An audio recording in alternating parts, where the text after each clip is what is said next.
Salve, sentinelas! Aqui é o Universo Proibido. E hoje, a verdade vem à tona. O que você faria se o rei voltasse, mas com um novo rosto, um novo passado e uma nova era prestes a começar? O anúncio sutil, quase camuflado, de que o Pantera Negra retornará em uma nova forma, pegou o fandom desprevenido. Não foi num trailer, nem numa coletiva. Foi numa entrevista casual, num tom de brincadeira que carrega mais peso do que parece. E o detalhe? Não é uma recastagem direta. Não é o Chadwick. Mas também não é só o filho dele. A Marvel acaba de confirmar sua jogada mais delicada desde Vingadores, Ultimato. A revelação de que T'Challa voltará, em versão adulta, levanta uma questão imediata e incômoda. Até onde vale preservar o legado? E quando é necessário reconstruí-lo? Porque essa escolha não é só narrativa. É simbólica, é política e é emocional. Estamos falando de um dos personagens mais respeitados do MCU, cuja ausência gerou um vazio tão profundo quanto a ausência de Steve Rogers. Mas tem uma coisa que quase ninguém percebeu. Porque antes, a gente precisa entender de onde essa nova versão está surgindo.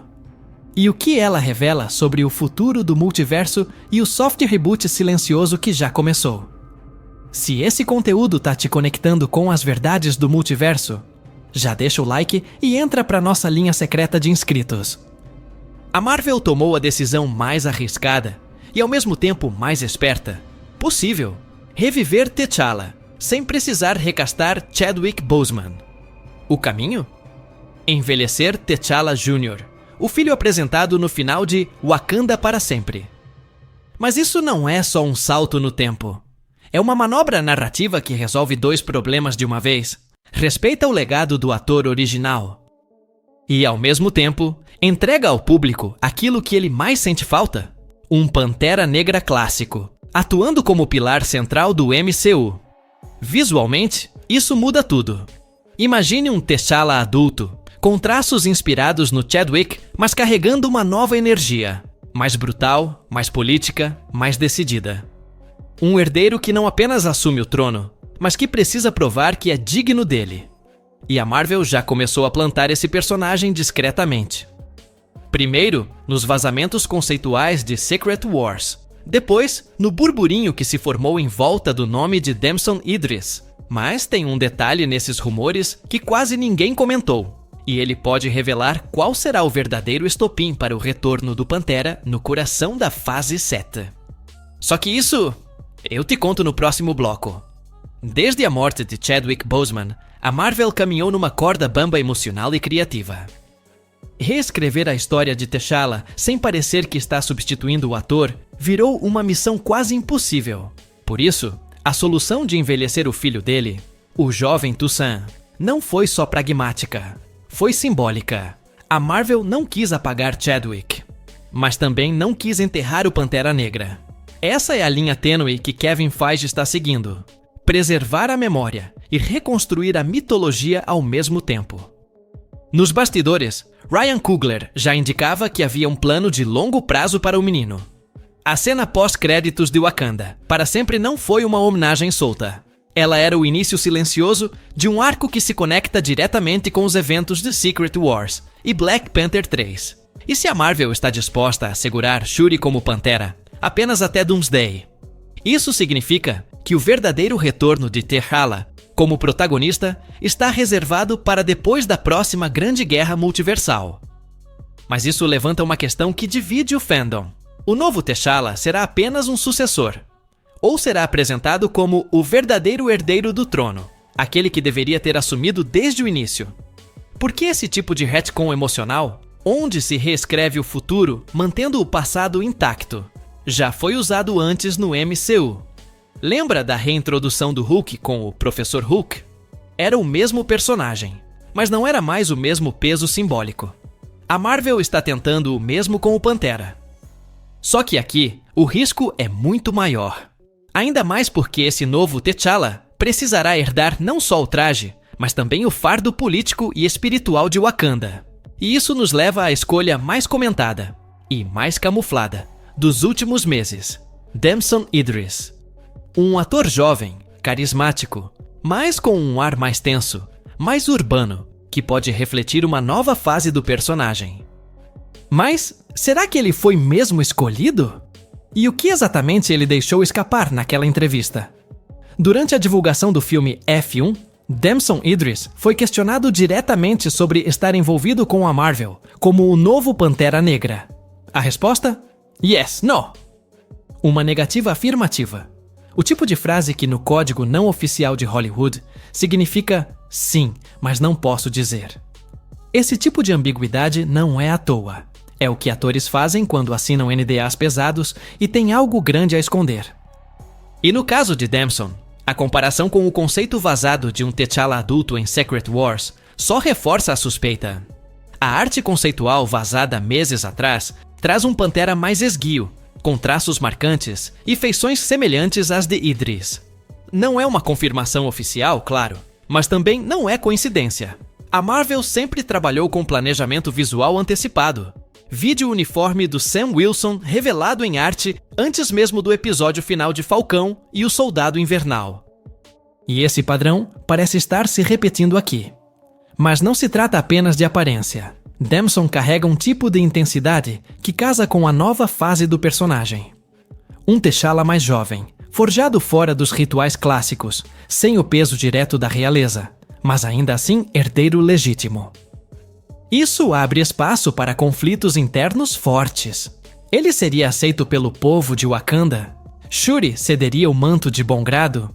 E, talvez o mais delicado, como essa transição vai ser recebida pelo público? Porque, apesar de respeitar o legado de Chadwick, o fandom ainda está dividido. Parte quer o retorno do T'Challa clássico, mesmo que isso signifique um recast. Outra parte prefere seguir com Shuri ou com novos caminhos.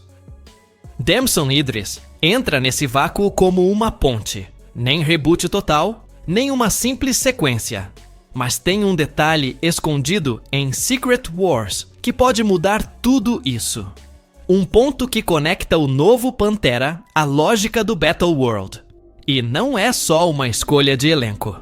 Se há um momento ideal para introduzir um novo T'Challa adulto no MCU, esse momento é Secret Wars. Não apenas pelo hype que o evento carrega, mas pela estrutura narrativa de Battleworld. Na versão mais recente criada por Jonathan Hickman, Battleworld é um mosaico de realidades colapsadas. É onde variantes de heróis coexistem, algumas em guerra, outras tentando preservar o que resta da sanidade multiversal. Esse é o palco perfeito para trazer um T'Challa envelhecido de outra linha do tempo. E mais do que isso, para validar essa versão como canônica daqui em diante. A Marvel já deixou claro que usará Secret Wars como um soft reboot. O próprio Kevin Feige afirmou que o evento servirá para consolidar universos, recastings e mudanças de lore em um terreno comum. Então, se T'Challa Jr. for envelhecido artificialmente por alguma manipulação do tempo, ou se uma variante adulta surgir diretamente do Battleworld, o MCU não precisaria mais justificar ausências, saltos ou retcons. Tudo seria real, dentro da lógica do novo multiverso unificado. Um novo começo, sem apagar o que já foi contado. E tem mais. A escolha de deixar Shuri como Pantera, até Avengers Doomsday, não é só uma decisão de roteiro. É uma contenção estratégica. Porque durante Secret Wars, a Marvel vai precisar de grandes viradas. Mortes impactantes, trocas de manto, sacrifícios e recomeços. A entrada de um novo Pantera, nesse ponto, funcionaria como uma passagem de tocha emocional. A cena perfeita? Shuri caindo em batalha ou se retirando, e o novo T'Challa emergindo da névoa multiversal, com o colar de Bast de volta ao centro. Mas existe um elemento visual em Battleworld que conecta diretamente com Wakanda. Um domínio inteiro é descrito como The Hidden Isle, uma representação distorcida e mística do reino de T'Challa. Isso pode indicar que a nova versão do personagem não vem de uma linha do tempo qualquer, mas de uma Wakanda alternativa, onde ele nunca deixou de reinar. E se for essa a origem, então, talvez o novo T'Challa já saiba mais do que deveria. Mas, para entender quem ele vai substituir, precisamos falar de quem ainda carrega o manto: Shuri. E o tempo dela pode estar prestes a acabar. Desde que Shuri assumiu o traje em Wakanda para sempre, a sensação foi de transição. A própria narrativa deixou claro: ela aceitou o papel por necessidade, não por desejo. A perda do irmão, o peso do luto, a ausência de lideranças, tudo isso empurrou Shuri para o centro.